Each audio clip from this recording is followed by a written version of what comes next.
students, welcome back to our English grammar class. Today we are going to learn two important correlative conjunction either or and neither nor. Conjunction either or and neither nor के बारे में सीखेंगे जो कि correlative conjunction होता है. correlative conjunction होता है. अब ये correlative conjunction क्या है? कोरिलेटिव का मतलब है ये जो पेयर है आपके आइदर और या नाइदर नॉर, ये they always comes in pair, साथ साथ एक पेयर में चलते हैं and are use to connect two words, phrases और clauses. So let's begin. Either or, either का मतलब या ये या वो, ठीक है ना. मतलब इसका मतलब क्या हुआ कि दो में से आपको एक चूज करना है. You have to choose one. तो या ये या वो, मतलब आपके बीच आपके सामने दो चीज़ें आती हैं, दो सिचुएशंस आते हैं, दो क्लॉजेज आते हैं या दो कंडीशंस आते हैं, तो उसमें से आपको एक चूज करना होता है. इसके लिए आप आइदर और कंजंक्शन को यूज़ करते हुए उस सेंटेंस को कंप्लीट करते हैं. How? Either means one of the two, मतलब दो में से कोई एक. आइदर का मतलब, आइदर या और का मतलब होता है कि दो में से कोई एक. कैसे? देखिए, either Riya or Sita will win the prize.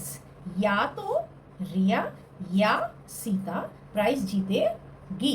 तो आपने दो में से देखिए चूज किया है, रिया एंड सीता में से आपने चूज किया है, तो आपने यहाँ आइदर एंड और को यूज किया है. ठीक है. You can either stay here और गो होम. तुम या तो यहाँ रुको या अपने घर जाओ. ठीक है ना. तो देखिए आइदर एंड और. नाइदर एंड नॉर के नाइदर एंड नॉर भी जो है वो पेयर के साथ चलते हैं. नाइदर का मतलब होता है ना तो ये ना तो वो. ठीक है. Means not this and not that, मतलब ना तो ये ना तो वो. ठीक है. Neither Ravi nor Mohan was present. ना तो रवि और ना ही मोहन वहां पे उपस्थित था. ठीक है. She likes neither T nor coffee. ना तो उसको चाय पसंद है और न ही कॉफी. समझ में आ गया. तो नाइदर का मतलब ना तो ये ना तो वो. इंपॉर्टेंट रूल हम जान लेते हैं कि इंपॉर्टेंट रूल क्या है. बच्चों इस पे देखना, ये इंपॉर्टेंट है. This is very important. We are seeing here subject verb agreement. इसमें आप सब्जेक्ट वर्ब एग्रीमेंट पे ध्यान देना. सब्जेक्ट वर्ब एग्रीमेंट कैसे होता है? The verb agree with the subject nearest to it. How? देखते हैं. हमारे पास दो सेंटेंसेस हैं. ठीक है. आप इसको ध्यान से देखना. इन दोनों सेंटेंसेस में क्या डिफरेंस हो रहा है कि मतलब सब्जेक्ट के साथ कौन सा वर्ब एग्री कर रहा है. देखिए, आइदर द टीचर, ये देखिए हमारा एक सब्जेक्ट यहाँ आ गया, और द स्टूडेंट्स, एक सब्जेक्ट हमारा यहाँ आ गया. एक सब्जेक्ट द टीचर आया है और द स्टूडेंट, एक सब्जेक्ट हमारा स्टूडेंट आया है. ठीक है.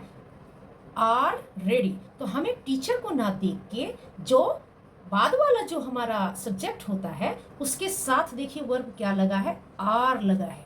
इसी को हम सब्जेक्ट, इसके नियरेस्ट है. ठीक है ना. तो नियरेस्ट वाला हमारा ये स्टूडेंट्स है, इसके लिए आर लगा है. ठीक. रेडी. अब देखिए इसका उल्टा है. आइदर द स्टूडेंट, देखिए द स्टूडेंट पहले आ गया और द टीचर, टीचर बाद में आ गई, इज रेडी. अब टीचर के साथ क्या वर्ब एग्री कर रहा है? इज. और स्टूडेंट के साथ क्या वर्ब एग्री कर रहा है? आर. आप इस पे विशेष ध्यान देना क्योंकि आपके पेपर में ऐसे ही आते हैं. थोड़ी सी मिस्टेक की वजह से आपका आंसर गलत हो जाता है. ठीक है. तो आप सब्जेक्ट वर्ब एग्रीमेंट को भी ध्यान ही रखना कि किस सब्जेक्ट के साथ कौन सा वर्ब एग्री कर रहा है. फर्स्ट सब्जेक्ट ना देख के सेकंड जो नियरेस्ट सब्जेक्ट होगा उसी को ही आप देखेंगे. देखिए यहाँ प्लूरल है इसलिए आर लगा है. यहाँ देखिए सेकंड सब्जेक्ट हमारा नियरेस्ट है, टीचर है सिंगुलर इसलिए इज लगा है. Now worksheet time. वर्कशीट चलिए हम कर लेते हैं. We are filling here either or and neither nor. इसमें से हम भरेंगे या तो ये या तो वो, ना तो ये ना वो. इसमें से हम blank Rohan blank Mohan is absent. What should be here? क्या होना चाहिए? देखिए आइदर रोहन और मोहन इज absent. मत कहने का मतलब क्या? या तो रोहन absent है या मोहन. ठीक है. You can blank walk blank take a bus. क्या आना चाहिए? Either walk or take a bus. इसका मतलब क्या हुआ? तुम तुम या तो पैदल जा सकते हो या बस से जा सकते हो। वॉक की चॉइस आ रही है एंड बस से जाने की चॉइस आ रही है, दोनों में से या तो तुम पैदल जा सकते हो या बस से जा सकते हो। Next, she likes blank milk blank coffee. तो यहाँ पे क्या आ जाएगा? Neither, neither milk nor coffee. She likes neither milk nor coffee. कहने का मतलब क्या हो, उसे ना तो दूध पसंद है ना ही कॉफी, ठीक है ना, दोनों में से कोई पसंद नहीं है। अब दोनों को आप रिजेक्ट होते हुए देख रहे हैं। Next, blank my father blank my mother will attend the meeting. इसका क्या होगा? आइदर, आइदर माई फादर और my mother will attend the meeting. इसमें क्या कहा जा रहा है? या तो मेरे पिता मीटिंग को अटेंड करेंगे या मेरी माता। तो या तो मेरे पिता या मेरी माता, समझ में आ रहा है? तो दो में से एक चॉइस हो रही है, कोई एक ही जाएगा। He speaks blank Hindi blank English. He speaks neither Hindi nor English. इसका मतलब है वह ना तो हिंदी बोलता है न ही अंग्रेजी बोलता है, ठीक है। करेक्ट द सेंटेंसेस, सेंटेंसेस को करेक्ट करना सीखते हैं। Either Ram nor Shyam is coming.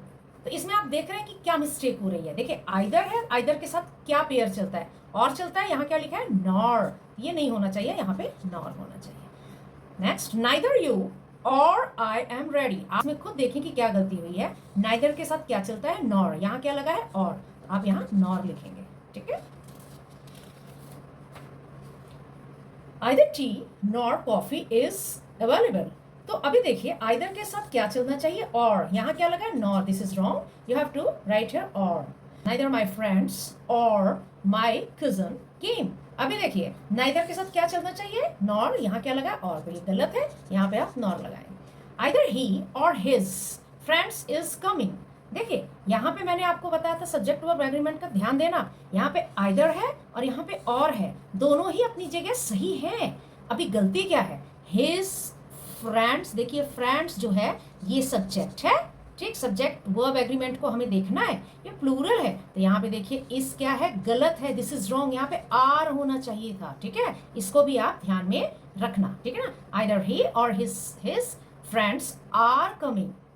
तो यहाँ पे हमारा आर लगा है। सो फ्रेंड्स, आज के लेसन में बस इतना ही। Either or and neither nor को रिलेटिव कंजंक्शन के बारे में आपने जान लिया है। नेक्स्ट क्लास में कुछ और टॉपिक के साथ मिलते हैं। Till then bye.